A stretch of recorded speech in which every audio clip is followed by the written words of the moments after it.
My name's John Lipp, and I'm the Director for City Engagement working in Ford Mobility, which is a division of Ford Motor Company.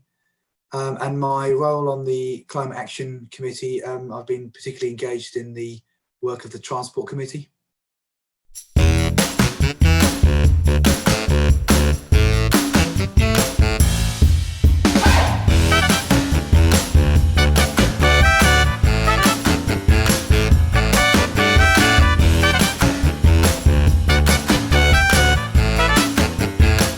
Great question, and there's certainly no need to be scared. It's actually incredibly straightforward.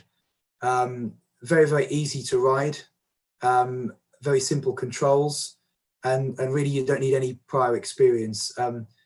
Spin, the company that's running the trials in Essex, are also very proactive on training. So there's training available for those people who feel they need it.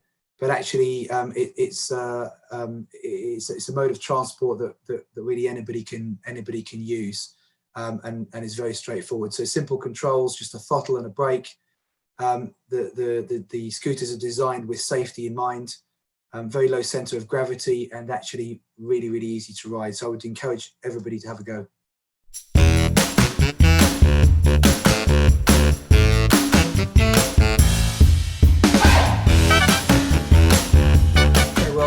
Assuming that the trials in Basildon and other Essex towns are successful, we could see the expansion to other locations around the UK. It's really all dependent upon the DFT trial being extended. The trial is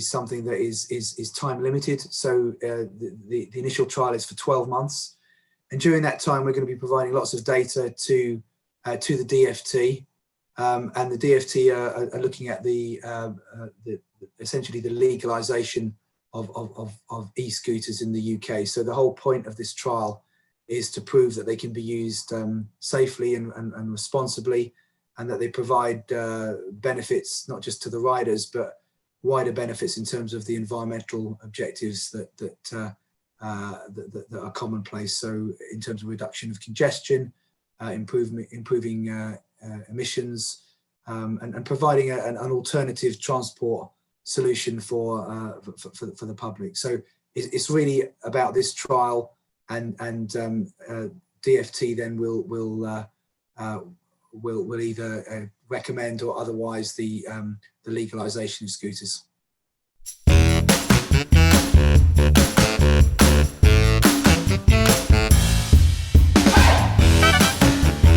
They're actually pretty silent. So in the same way, bicycle is very quiet, and they obviously have a bell on them that riders can use to alert other road users, but they're actually pretty silent in operation.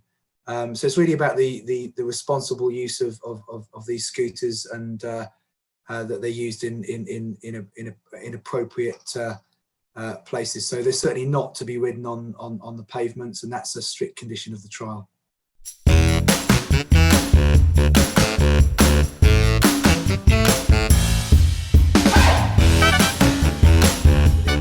The scooters that are being operated by Spin and other operators around the UK are required to have something called geofencing, and geofencing basically allows the scooters to be positioned geographically and to be controlled. So they can't be ridden outside of a specified predetermined geographic zone. So we can define very accurately where the scooters can be ridden, and equally where they can't. So if they're taken outside of those boundaries, then the scooters immediately stop. So power is cut from the scooters.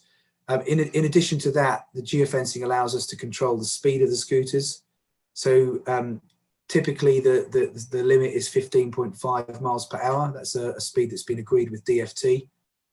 But we're able to reduce that speed in areas where potentially they would come into there'll be interaction potentially with members of the public, with pedestrians, or with other road users. So we're able to variably control the speed of the scooters, or to limit the upper speed of those scooters in specific geographic zones.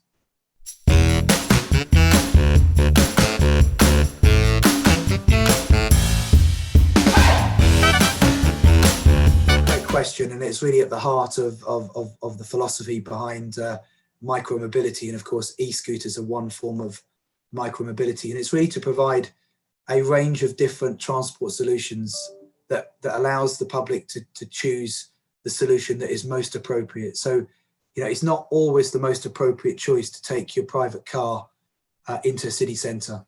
There'll be times when that is the choice, but really to move people onto other forms of transport that really improve the overall equation for the city, so or for the town. So, you know, how do you take vehicles off the road? How do you substitute vehicle journeys for journeys either by bicycle, by walking, or potentially by e-scooter? So it's a multimodal option that we provide, and for some journeys it will be a useful addition.